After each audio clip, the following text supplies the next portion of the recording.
Login accepted.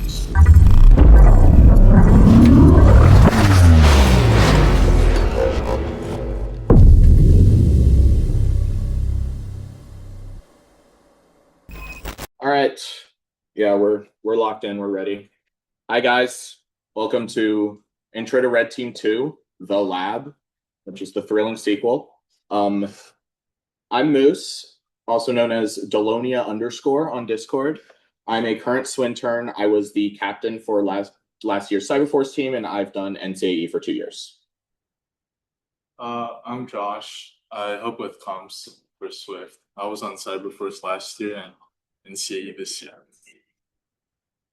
Okay, so we went over this last time, but applications are still open for Swift eBoard and Swintern. So if you haven't signed up, I highly recommend you do because it's a ton of fun and you learn a lot. Swinterns get to work pretty closely with the eBoard and they get to do a big project. And eBoard helps run everything, so it'd be very much appreciated. And the slides are on the link tree, so you can scan it later.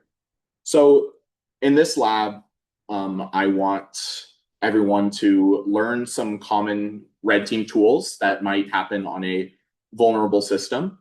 Last time in the intro to red team, I spoke about the importance of experimentation and just doing some BS on your own for fun. So this is kind of a intro to that, and you can see what sort of things you can do on a vulnerable system. And also, this might be what a simple pen test might look like for somebody that's getting into the red team field. So I'll let you talk a bit more about this. Oh yeah. Okay. Yeah, so this lab setup is actually based on my presentation, which was about a month ago. But we had some issues with the lab then, so we kind of postponed it till now. So this is kind of just the environment. So you have a Ubuntu machine, and a Kali Linux, and then what you'll be doing is kind of going through the Ubuntu machine, seeing what's on it, and if you do find some sort of vulnerability, then you would use the Kali Linux to exploit it. And yeah, and then the router is out of scope, so you don't need to touch the router. You should have internet access. And yeah. So these are the three kind of phases that we'll be going through in doing this today. So the first phase is reconnaissance and getting your initial access to the vulnerable machine. The second phase would be privilege escalation on the red team side. And then the third phase is going to be exploring persistence methods, like how a red teamer might maintain control and also some ways to shut it down. So let's get started. This QR code is for the workshop guide, which has some helping like prompts to help you move through. If you haven't already, go to Camino and deploy the red team lab. And yeah, we'll just kind of take it slow. We'll go phase 1, phase 2, phase 3, and look at the guide. If you have any questions, we're here as well. So the QR code's still in the top left. So during this first phase on the machine, we want to discover open ports. We want to identify what services are running. We want to determine which services we can use for remote access and try to interact with those exposed surfaces from your red team machine. Okay, so here now we're on phase 2 Privest. So I'll just maybe give you guys you guys don't have to go too into depth because I'll walk through it for those that don't have access to the infrastructure. But yeah, this is phase 2 here. So Privest. So this is how, you know, if a hacker was able to get onto your machine and they didn't have, you know, full root access, you know, it would be how would they be able to escalate their privileges and get to root, which is basically admin. So I'll just give you guys maybe 10 minutes to kind of go through, dig around a little bit, and then we'll do the walkthrough from there. Yeah. Okay. Hi, everyone. Can I get your attention real quick? I know some of y'all don't have access to the infrastructure, which is kind of my fault. I should have made an announcement beforehand. So, I'm actually just gonna kind of walk through it with you guys, so the people who don't have access can kind of see, what's going on. Um, so first here, right? This is Camino. So after you get your SCC account and VPN access, you would connect to the VPN and then you would go to camino.scc.cpp and then log in with your account. And then here we see some published pod templates. So then you would deploy it from here on Camino. And then once you deploy it on Camino, then you would go to you could do Gong or proxmox.stc.cpp. My view is a little different from yours, but after you deploy your pod, you would probably see something like this. If you have a pool view, then you would see something like this here. Right? So this is just a brief explanation of how Proxmox and Camino work together. And okay, so you would start up the Ubuntu and the Kali machines, right? And then you would get something like this one for the Ubuntu, and then for the Kali, you would get something like this. Um, I think one kind of tip that really helped me work with the school infrastructure is knowing that, because you're connected to the VPN, you can actually SSH into these machines, right? So if you go onto your PowerShell, right? So I'll just start with the Kali machine first. So then the credentials are Kali. And then you see here, I just did IP to find the actual IP address of the machine. So okay, here you see it's 192.168.1.11. And on Proxmox, right? If you have it pulled up on Proxmox, you want to look at these last two digits right here of your pod number, right? So mine is 65, and then on the Kali, the you want to look at the last octet, which is 11, right? So then here you would do SSH, right? Kali, and then you would do 172.16.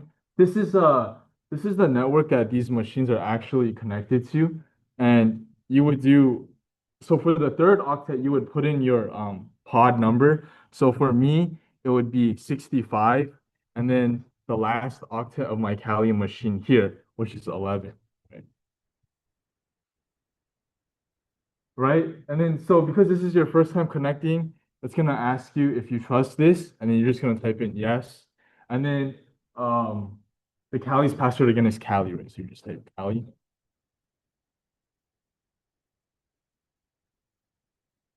And just type it.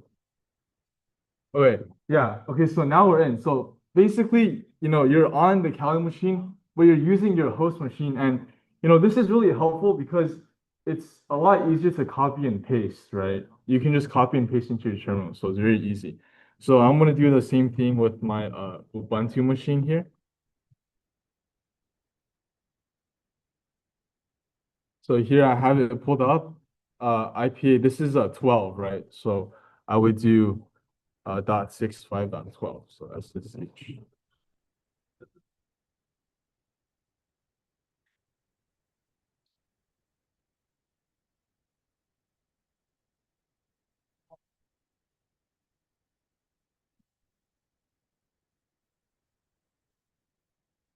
Okay, so now you're in to both machines on your actual local machine. So oops. Okay. So when you first log into the Ubuntu machine, you may see this right here, this bash dash 5.2. Actually, this is when creating the machine, this wasn't an issue with the bash RC script. It's just it doesn't actually affect the functionality of the machine. It's just how it looks. So if you wanted to fix it, then you would just type in source, the tilde sign, slash dot, and then bash RC here. right? So then once you hit enter, then you'll get the actual display. So yeah, but it doesn't really matter. Don't worry about it if you don't want to do it. You can do it. It doesn't really matter. Okay, so we'll start here with the Ubuntu machine. Did anybody find any sort of open ports or any ways that people could get initial access to the machine? It's okay if you guys didn't. I'm just gonna kind of go through Had a it. ton of time. Yeah, I'm just gonna go through it anyways. Okay, did you have something? Okay, yeah, it's okay. Okay, so right now here we're on this Ubuntu machine, right? So if you wanted to see what ports were listening um on this machine, you would run this command here. Socket statistics. So that's what the SS stands for. So it kind of just displays uh what ports your machine is listening on, right? So That's a good command from us down because I'm kind of stand that. okay, so here first you see some ports that are running. 22 is SSH, right? So this is the protocol that you use to establish connection to the machine from your local host. And then we also see port 23, um port 21, these other ports here. And so FTP is a protocol file transfer protocol, and this protocol runs on port 21, right? So we see here that the machine is listening for connections on port 21. So if you were to go to your Kali machine here, right? And then if you just did FTP, so right, so you run FTP and then the IP address. Um, And then here it's asking for your name. So actually on this machine, right, the version of FTP that's installed is a vulnerable version. It's actually quite popular. You could do a Google search on it. Um, it's VSFTPD 2.3.4. And basically this version is vulnerable in the sense that if you type in any name, right? So I'm just gonna type in my name, and then if you type in a smiley face here at the end, right? What it will do is, okay, so I'm gonna hit um okay, so I'm gonna hit enter, and then you can hit enter here, and then for the password, um you don't need to type anything, right? So you would just hit enter here, and then you see that the machine would kind of hang here, right? So uh nothing is really happening here. So let me do another Kali And terminal. I just want to note for like the SS token thing, like you don't necessarily need to remember every port number that leads to every service. It can be like kind of daunting to look at that screen. So like don't feel afraid to look it up because in any situation you'll be able to like look up, oh, what what service is port 22 because they're all like normalized. Okay.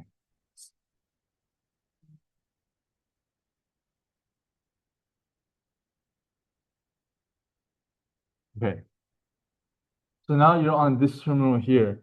And then if you did so what this does, oh, okay. I have a lot of terminals open. Okay, so here, right? What this does is it timed out.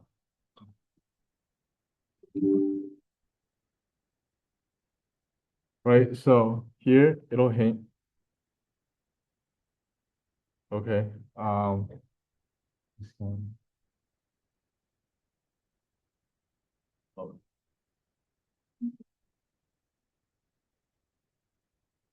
Uh,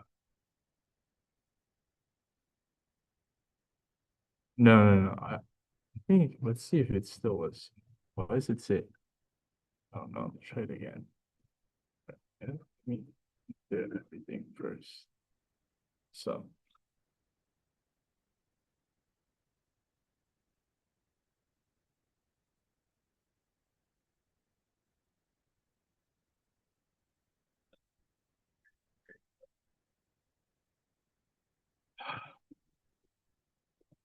Why is it on?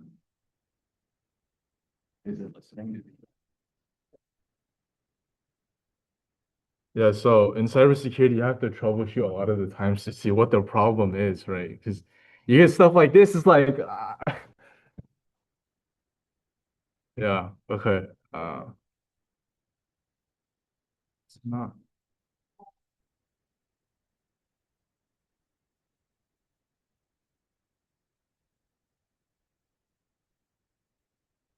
The remote server has close connection.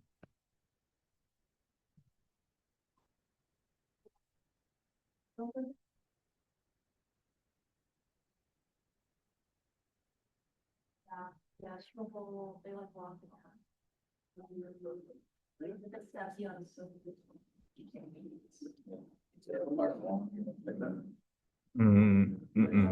don't think so. Let me try doing this netcat connection again. What's the error code?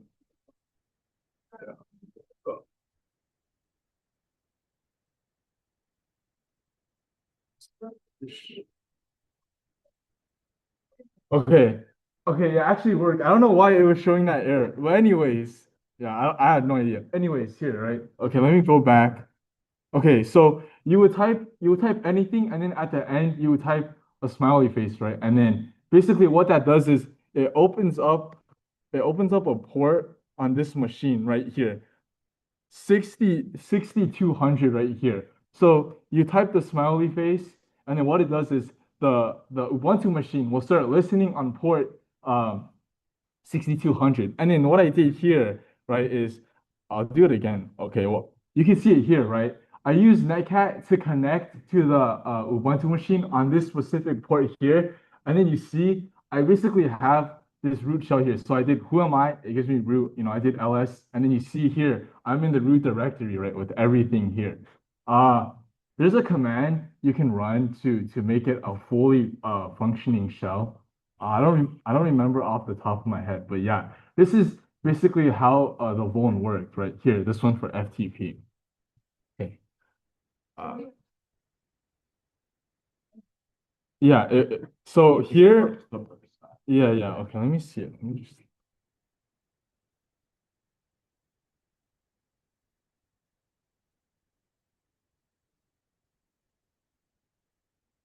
So then again, right? You run this here, and then you type in whatever with a smiley face at the end, right? Oh, see, now it works. Okay, so now it's hanging, and then you do netcat, and then the IP address of the Ubuntu machine. So mine is 192.168.1.12, and then you connect on port 6200 like this. Is it always port 6200? Yeah, for this specific one, it is. Gotcha. Right, and then once you establish the connection, you can just start running commands. Did you get it to work, Molly? Okay, great. Okay, so now we're gonna move on. Next here. Give me a minute.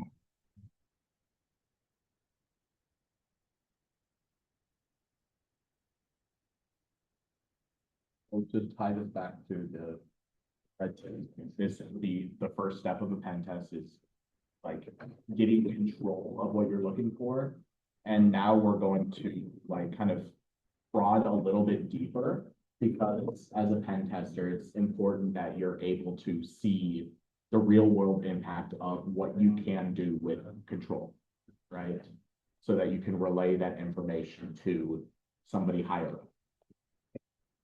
Okay, so I'm gonna move on here. You guys can just continue to follow along, right? So here I ran the same command again just to kind of go through and see, what's listening on what. And then here we see port 23. Now, does anyone know what service listens on port 23? So 23 is Telnet, and Telnet is basically an outdated, more vulnerable version of SSH, right? So SSH, that's how you remotely connect to machines, right? And Telnet basically does the same thing, but it's super outdated. And one of the most kind of one of the major issues it has is when you type in your credentials to connect to the machine, it actually sends it it's not encrypted when you send it. So, anyone can just intercept the traffic and just like find what credentials you're using, which is really bad. You don't want that. So back here on the Kali machine, right? All you need to do to run it is just telnet and then again the IP of Ubuntu. Right. So now it's gonna ask you for the login, right? So here username would be user, and then the password here would be user23. And then you see you get the bash thing again. So okay, so that's how you would log in with Telnet, right?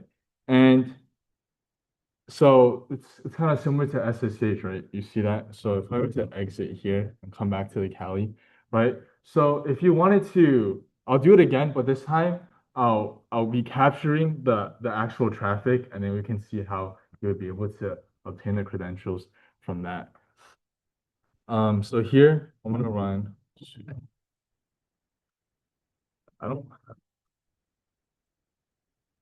So again, it's on port 23, and then you want to output it to the name of this file. This is the name. You could name it anything, right? Let me open a new terminal. What does that command do, Josh? So it basically it will listen, it'll look for the traffic on going to port 23 here, and then it will capture it, and then it would output it to this file. So you see after it's done, you would have the contents of this file here, and then we could use Wireshark to open it up and to kind of see what the credentials are. So again here, okay, so first I'm gonna run this command,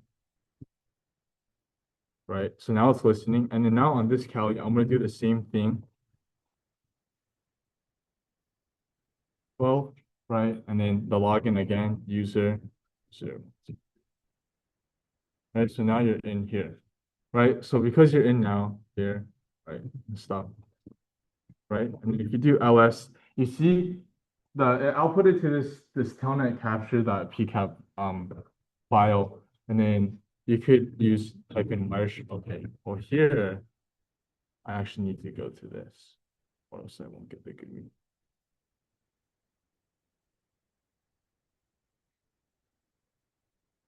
You see it's on here too, right? ls.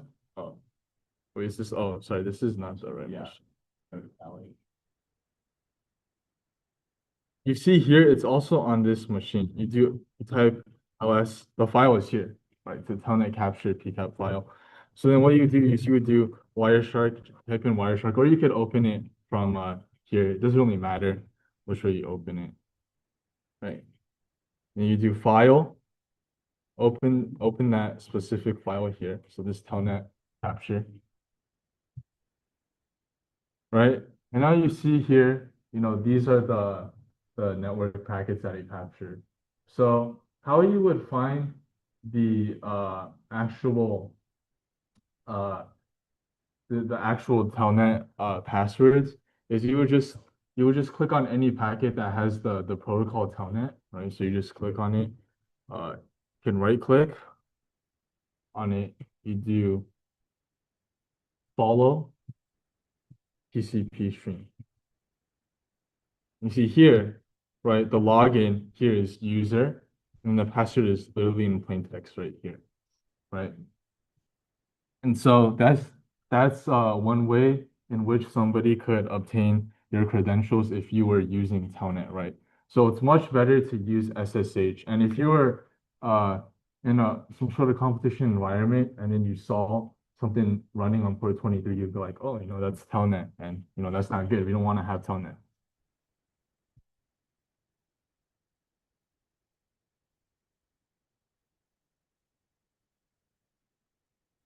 So the last one of this first section that I'm gonna go through here is regarding a web server, Now you see here that oh,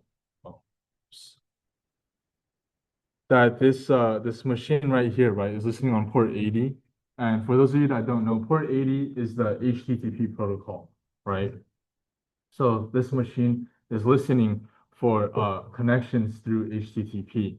And so here on this Kali machine here, right? Oh, first, okay, let's see what it's hosting on the Ubuntu machine. So the root directory of the default root directory of a web server is in var www HTML. Right.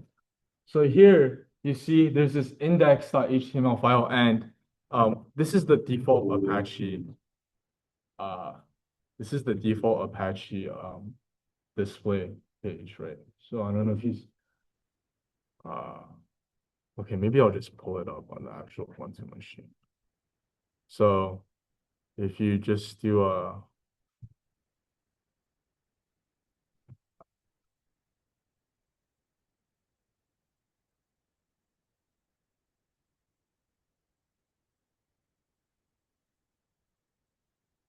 right? So you do HTTP localhost here. You see, this is just the Apache default page, right? This is basically a web server at its like very simplest form, right? So it's like here, it works, blah blah blah, whatever the default Apache page here, right? And then it's this is what it would look like HTML if you outputted it in the terminal, right? So what's the volume here? Well, actually, if you do, okay, well, let me demonstrate it here from the Kali first, right?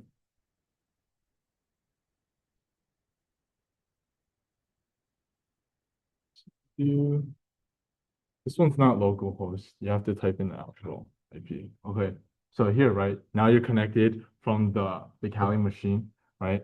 And if you did here, right? If anyone's following, type it out. You want to do / dot, right? And then you're gonna do .php, and then you're gonna do question mark command.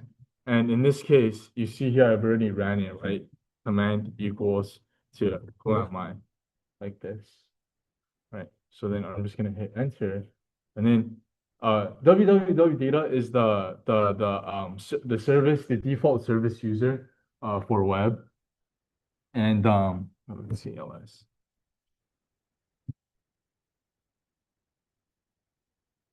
Oh, yeah, I mean, if you do ls, it displays index.html because that's where you're in. And so, in this, you can see, you're basically running remote commands through this URL here that's being executed on the server side, right? And where you would find this on the Ubuntu machine here is if you did ls pack A to display all, you would see there's this hidden shell.php file here. So the dot in the front means it's hidden, right? So you can't read it to display ls, you wouldn't be able to see it, right? So here you see this .shell.php, and then split here. Right? This is a very simple PHP web shell, right? And because this is being served on the server, that's why you're able to execute these commands here through the URL. So yeah, so just be careful in these if you're ever in environments where the machine is vulnerable, I think it's always good practice to view the entire, what's in the directory. It's always good practice to do, ls attack LA. Then you would see the permissions and all the files, right? And because it's on here, right? You would just do so you just remove it. It's not there anymore, right? This should not work. Yeah, doesn't work anymore. Right? So yeah, so this is kind of most of the vulns that we have for this first part. And so for the second part, it's 5. So okay. Maybe okay, so okay, we still have some time. So I think what we're gonna do now is maybe just okay, let me go back to the actual slides. Let's see.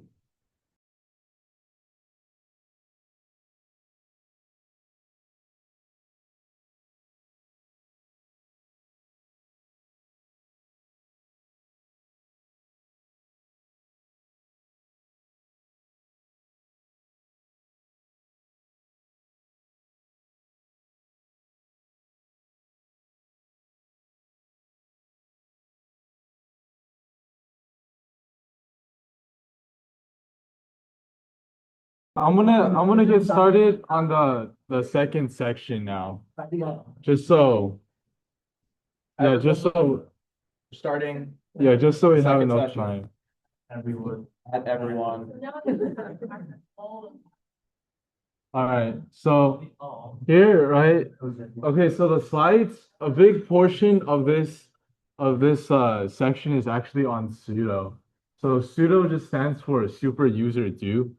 You basically just, you're running with root permissions, but temporarily, right? So just for that one command. So if you would do like sudo whatever, like apt updates, you're running, this is temporarily running as root, right? So with what you want to do is you want to check to see what permissions this specific user has with sudo, right? So what you could do is you could type um sudo pack l here, right? And you press enter and then you see here, it's mainly just this part, right? It's not too difficult to understand what this means. So you see here that first of all, this user can run sudo as anything, right? You can run sudo whatever they want. There's no restrictions as to what they can run sudo with. And then here, this second line here, no password. Meaning, you run sudo I don't know, put on when you run sudo, you're not going to be prompted for a password, right? And then this last one refers to the binary SU. SU is you're switching users. So when you switch users, you don't need a password for that either. Technically, you don't need this line here because you already have this line up here, right? Um, and so if you wanted to edit the permissions for a user's sudo, you would do sudo by sudo. So by sudo, um, if I remember correctly, by sudo you're editing Etsy sudoers. Um, so do that. Oh, okay, yeah, that was an example. You see here, I typed sudo by sudo. It didn't ask me for a password or anything, right? So you see that's because of this right here. So, okay. So here you would just go down and then here you would do see right here there's a comment. It just tells you straight up no password required for any command you're running a sudo, right? And obviously, you don't want that. So then you would just delete that line. Uh, and yeah. And in regards to being able to okay, well, let me exit this first. So in regards to being able to run any command as sudo, I think this really depends on the situation because if you remove this line, then you couldn't run sudo at all, right? So then, what if you wanted to edit a service file? What if you wanted to stop a service, or what if you wanted to start a service? What if you wanted to use the package manager, right? What if you wanted to use the app package manager? So, um, in terms of this right here, it's quite situational. You really want to see, what should the user be able to do. If you want it to be more safe, what you could do is you could, remove this line and then you could add in specific pseudo permissions for service management, for file management, these types of things. So, well, in this case, we're not going to delete it because, that would just make it really inconvenient for us to do anything in terms of like file permissions, service management, stuff like that. So we're just going to leave that there. But I will delete this SU binary. Oh, see, now it asks for the password. So I will delete this one. Yeah, that we don't want that. Okay. So that was pretty much it in terms of the pseudo permissions. Next we're gonna take a look at some SUID bits. And what that means is if you just do a Google search, it'll probably tell you something like, it allows you to run the binary as with the permissions of whoever owns it, right? So, if we were to do let's do this. Okay. I'm just gonna do bash hackp here. And so what hackp does is it tells the system to, hold the privileges that the binary is being run with, right? Actually, by default, Linux will drop the permissions if it sees a suid bit because it's like, you don't want that. So then you need to run hackp to basically overwrite that and be like, no, I want this to run that way. So if I were to run this, pretty sure I would get a root shell. Yeah. And that's basically because if you go to user bin bash, the actual binary, if you go to user bin bash, the actual binary, you would see that there's a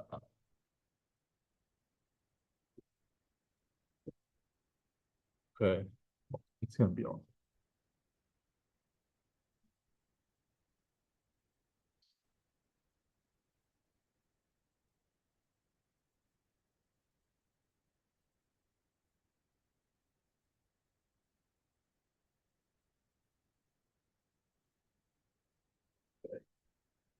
What if I did?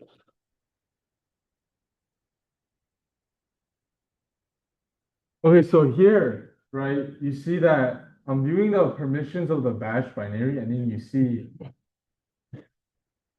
here there's an X, right? And basically what that means is, that's the suid bit right there. So if you ever see that, just know that whoever runs the binary, regardless whatever user they run it as, it'll always run as the owner. You see the owner here is root. So that's why you're gonna get a root shell if you run bash, like I did there. Okay. So next I'm gonna move on to oh actually, you know what? Here's another one. Yeah, I did another one. So here we have the similar one with bind. Actually, in terms of suid bits, there's this website called GTFO bins. And basically what it does, it's basically just talking about ways that you can priv escalate.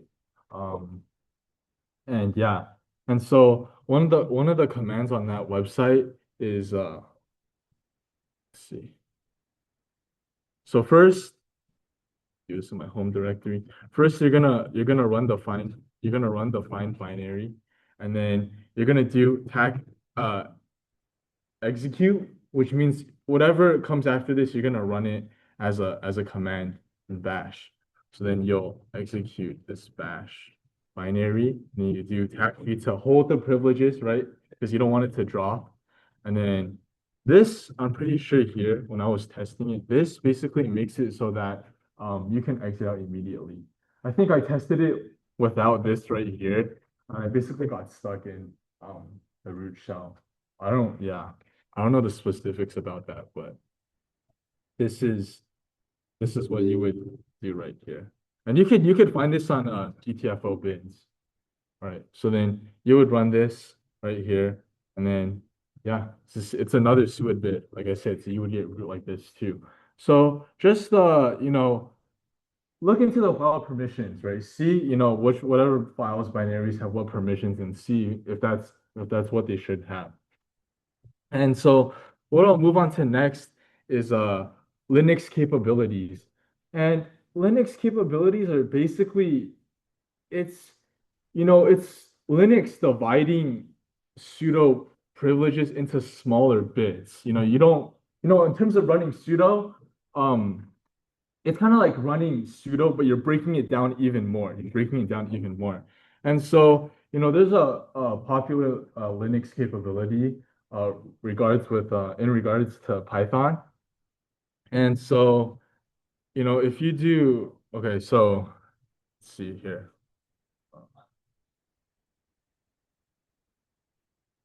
So here we see that the Python binary on this machine is using version 3.12. So if you were to do, let's see this,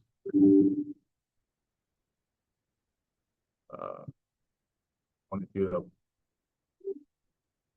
that, and then let's see. So you would see one of the capabilities here is it allows Python to set its user ID when it's executing a command. And the user ID of root is 0. So if someone were to someone could use this capability to set their user ID to 0, which means they would be running with root privileges. So how you would exploit this vuln would be, so you would do Python. Uh, so taxi means you're running this command, right? So import os dot set UID here. This is the main part you want to focus on. So it's setting the user ID again to 0, right? Which is root. And then os.system. And then, of course, they want a shell and bash. Oh, and then that. Yeah. So this right here is how they would use the Python capability to get root shell here. So if I press enter here, yeah, same thing. You're gonna get another root shell.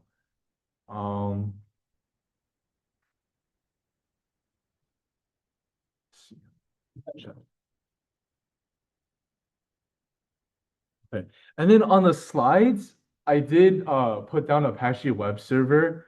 And the reason why I put down Apache web server is if you remember previously, we saw the PHP web shell running in the root directory of the web server. If Apache was running not as www data, but if it was running as roots and you were able and you had access to the shell, PHP web shell, then essentially you would get a root shell immediately. If I typed who am I, it wouldn't give me www data. It would give me root, right?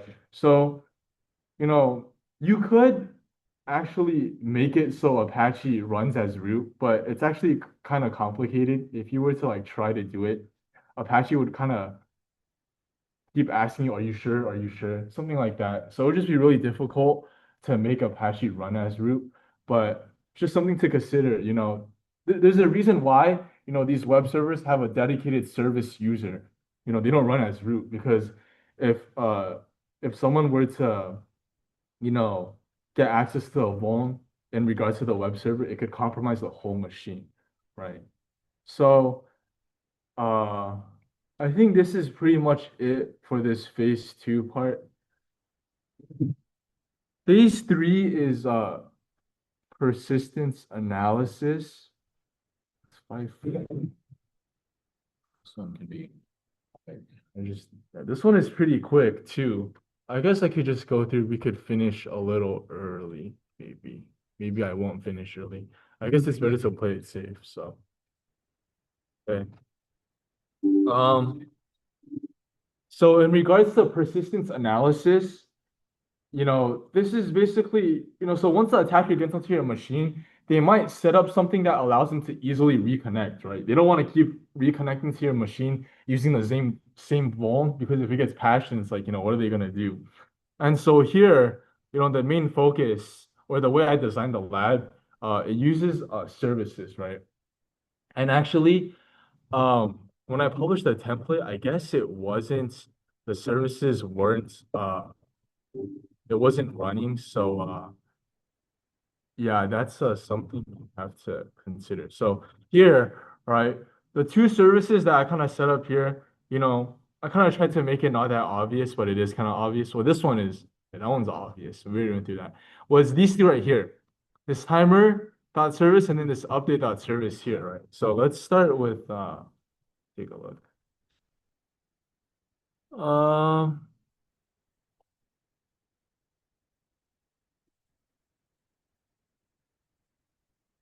I'll do uh service. Okay, so you see here, right? You have timer.service and then you have update.service.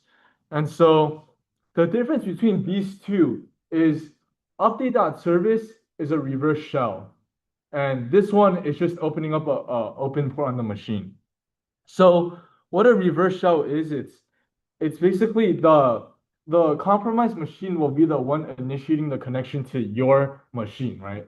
So we see here, I'll show you guys in a bit, but this update service, this one will automatically establish a connection to the Kali machine.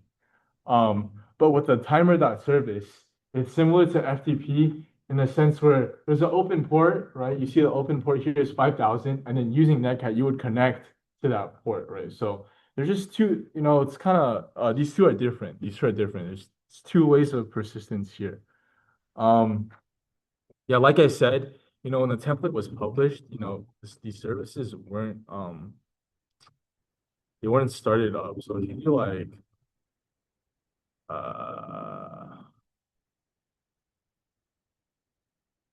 you see like it's not up and running. So yeah, you would just have to start it up here.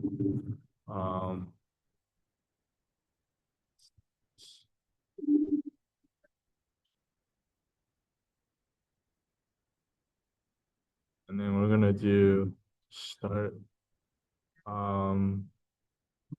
Let's see, check the status again. So now timer is running, and then do the same with the this one is not running either. So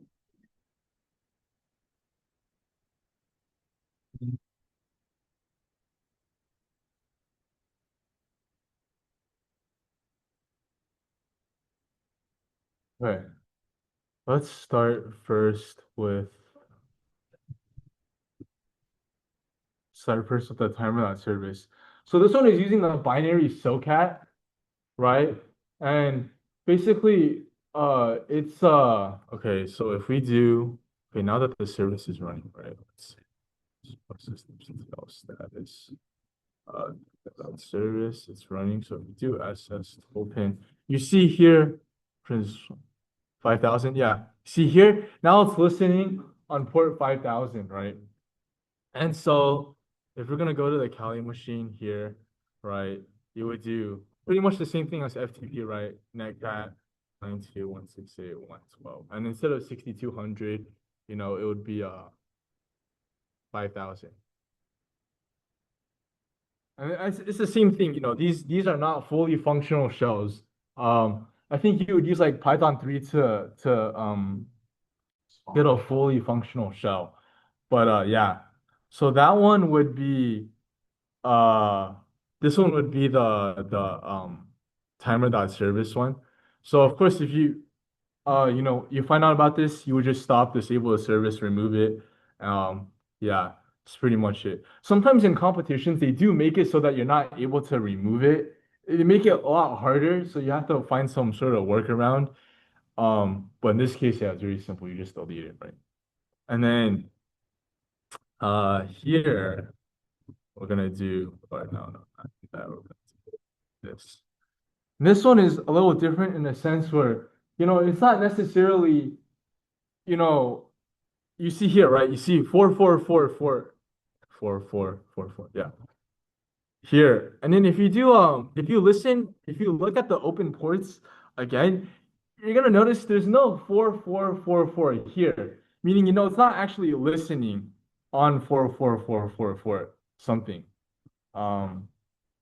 But yeah, so in this case, right, in Cali, okay, so you see 192.168.1.11. This is the IP address of the Cali, right? So you go to the Cali, right? Let me exit out this. You do IPA, right? 192.168.1.11. That's the IP address of the Cali, right? So it's establishing the connection to the Cali on this port. So instead of doing netcat and then the IP address and then the specific port, what you want to do is you want to listen, right? So TAC L is to listen. I think like the default is like LVNP. I don't remember all the options off the top of my head. But yeah, so you would listen and then you would listen on port here. 4444. So 4444. It should work, hopefully. Right. I don't know if it's gonna tell me. I think this one does. Oh, yeah. Okay. Yeah, see, so it connected and I got this one is I guess is a fully functioning shell here. So yeah, so I probably see I'm in the root directory. So for do ls, I have everything here. I see the home. You see, I see all the users here, right? I can go into user. Right now I'm in the users. I go into whatever. I don't know. There's nothing in here. So yeah. But yeah, so these are two different ways, you see persistence is established. One of them is just an open port, and the other one is a reverse shell, right? So I think for this final part of the this workshop, I think I'm gonna be going over users. So Etsy password, like I mentioned in my presentation, even though it was a while ago, Etsy password just basically tells you, a list of the users. The X here stands for their password, and then you have user ID, group ID, home directory, and then their login shell. And right here, right, I'm on Wilbur. Wilbur is this guy's kind of sus, this guy has 0, 0, so he's a root user, and then he has a functioning login shell. So he logs in, I think let's see, YouTube. Let's see, Wilbur. Yeah, it's literally just root, because go ahead. For those of you that don't know, having the UID 0 is like a system like reserved UID specifically for root. So any user that has that is just automatically like crazy. Yeah. Yeah, he's literally root. I mean, like it displays root right here. It doesn't even display Wilbur because it's like he's root. Wilbur's no real, it's just weird name for root. Yeah. And then what else did I do here? I think I did something with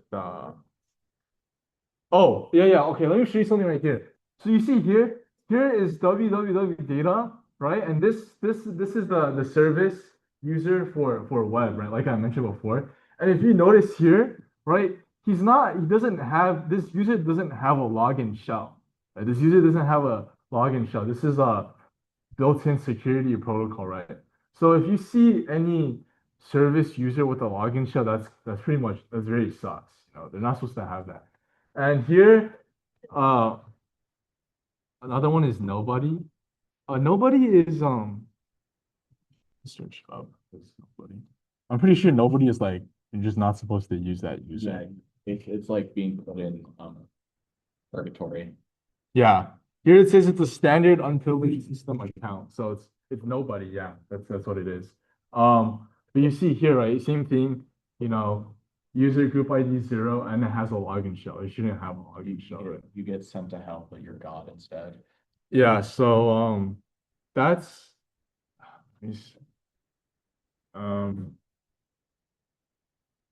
yeah, so in this case you would just remove Wilbur, nobody. I guess you could do it several ways. You could do user delete. You could actually you could do that and then delete the line from there. But if you do this, they have some other files that won't be fully deleted. I think like they'll still have their home directory. Um, so yeah. Uh, um, I think that's pretty much it for this environment here. Uh, I think a lot of the stuff here is actually quite basic.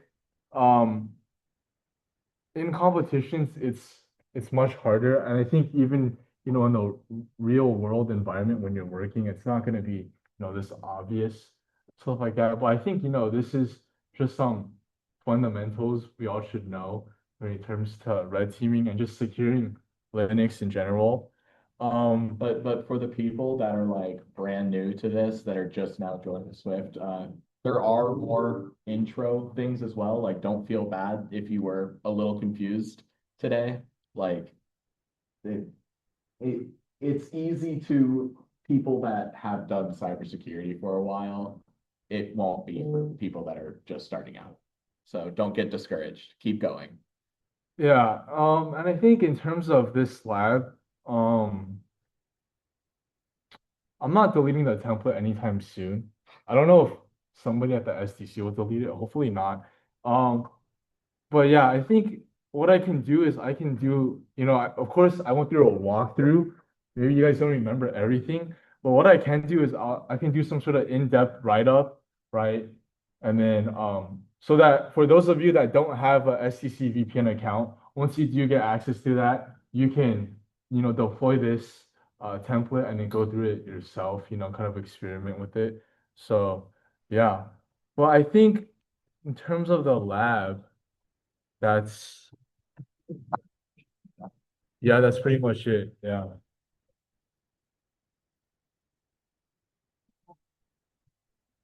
Yeah. Thank you guys for coming. Yeah.